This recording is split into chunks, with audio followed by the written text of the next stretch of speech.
कल प्रधानमंत्री जी चुनावी दौरों पर थे। मध्य प्रदेश से शुरू करें हम। 51 मिनट के भाषण में 44 बार कांग्रेस का नाम लिया। 1966, हम में से कोई शायद पैदा नहीं हुआ होगा। 1966 की एक फिल्म थी, नींद हमारी ख्वाब तुम्हारे। तो मोदी जी को शायद वो फिल्म बहुत पसंद है। जिस राज्य में 19 साल से उनकी सरकार हो, वहां जब चुनाव प्रचार करने जाते हैं 51 मिनट में 44 बार कांग्रेस का नाम लेते हैं। ये क्या बताता है? यह बताता है अपनी सरकार की उपलब्धियों के नाम पे बताने के लिए कुछ नहीं है, जीरो। जहां आप सत्ता में हैं वहां भी आपको कांग्रेस का सहारा लेना पड़ रहा है। यह आपकी राज्य सरकार की हालत है, यह आपकी केंद्र सरकार की हालत है। इसीलिए कहते हैं नींद हमारी ख्वाब तुम्हारे। अब तो हिमाचल हो या कर्नाटका हो, जहां जहां पांव पड़े मोदी जी के, वहां कांग्रेस को बड़ा लाभ हुआ। इसलिए हम उनको अपना स्टार प्रचारक मानते हैं। स्टार प्रचारक कहना इसलिए अच्छा नहीं लगता कि झूठ बहुत बोलते हैं। थोड़ा सच बोलना शुरू कर दें तो हमारे वो सबसे अच्छे स्टार प्रचारक होंगे नरेंद्र मोदी जी। मध्य प्रदेश गए, वहां कहते हैं कि साहब कांग्रेस महिला विरोधी है, कांग्रेस महिला बिल का विरोध करती है। अरे साहब, कुछ तो सोच के बोलो। महिला बिल की शुरुआत किसके वक्त हुई थी? 1989 में जब महिला बिल, स्वर्गीय श्री राजीव गांधी जब प्रधानमंत्री थे, जब संसद में आया, लोकसभा में पारित हुआ, राज्यसभा में नहीं पारित हो पाया। क्यों नहीं हो पाया? वो 7 लोग कौन थे जिन्होंने महिला बिल के विरोध में वोट दिया? मैं गिनाता हूं। Number 1 Atal Bihari Vajpayee ji, number 2 Lal Krishna Advani ji, number 3 Ram Jethmalani जी, नंबर 4 जसवंत सिंह जी। आप देखिए, अभी मैंने आपको 4 नाम गिनाए, चारों कौन सी पार्टी के? आपकी पार्टी ने उस वक्त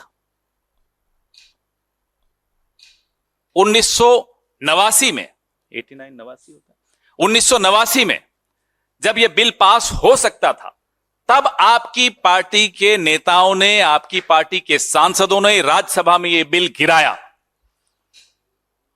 आ जाइए अब आप 2014 में, 10 साल हो गए होने आए हैं, आपका पूर्ण बहुमत था, आपको पूरा सहयोग विपक्ष से था इस बिल पर। क्यों नहीं लाए? 10 साल आपने गंवा दिया। और अब जब आप लाए हो, तब भी आप 2034, कोई कहता है 2039, 10 साल मिनिमम लगेंगे आपको इस बिल को कानून बनाने में। यह आपकी नियत है। और उसके बाद आपकी हिम्मत देखो कि मध्य प्रदेश में खड़े होकर आप कहते हो कि कांग्रेस इसके खिलाफ है। यह आपकी हिमाकत है, यह आपकी हिम्मत है। यह आपको कैसे आती है हमें नहीं समझ में आता। तो असलियत आपको मैं एक एक बिंदुवार कर सकता हूं, लेकिन अब इसलिए आवश्यकता नहीं है क्योंकि देश, जैसे होता है ना कि सत्यवादी हरिश्चंद्र, कि अगर हरिश्चंद्र ने बोला तो सच है, उसका ठीक ऑपोजिट नरेंद्र मोदी ने बोला तो झूठ है। एक सर्टिफिकेट है, सर्टिफाइड लायर अगर कोई है तो माफ कीजिएगा, इस देश का प्रधानमंत्री। आंख बंद करके बिना गूगल रिसर्च किए आपको मालूम पड़ जाएगा कि अगर देश के प्रधानमंत्री ने बोला है तो वो झूठ है। ऐसी छवि इस देश के प्रधानमंत्री की कभी नहीं थी, किसी प्रधानमंत्री की नहीं थी, ना होने चाहिए, ना होगी। The only prime minister who, I am sorry, has made himself a certified liar. If and when he opens his mouth, he only speaks lies. I've told you about the women's bill in Hindi. In 1989, when Mr. Rajiv Gandhi was the prime minister, the women's bill could have become a law. How did it not become a law? Because in the Rajya Sabha, it fell short of 7 votes. Who were those 7 people who voted against the women's bill? Atal Bihari Vajpayee, Lal Krishan Advani, Ram Jethmalani, Jaswant Singh. Out of these 7, 4 are the BJP. And in Madhya Pradesh, he goes and says that the Congress is opposed to the women's bill. I'm just giving you one example of his lie. If he starts speaking a little bit of truth, he can be our best star campaigner for the Congress and for India Alliance.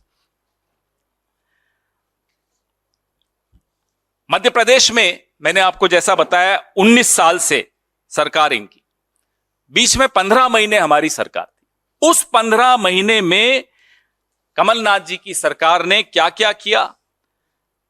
6 lakh युवाओं को युवा स्वाभिमान योजना से जोड़ा, 20 लाख किसानों का कर्जा माफ किया और महिला सुरक्षा के लिए जब 800 करोड़ सेंटर से मांगे वो नहीं दिए गए। क्यों? क्योंकि वो जो है ना, बिना एयरलाइंस का मंत्री, बिना एयरलाइंस का एविएशन मंत्री इस इतिहास में इस देश के एक ही है, उसको खरीदना था, उसके लिए पैसे चाहिए थे। इस देश में लॉकडाउन तक को डिले किया गया क्योंकि उस बिना एयरलाइन के मंत्री को खरीदना था।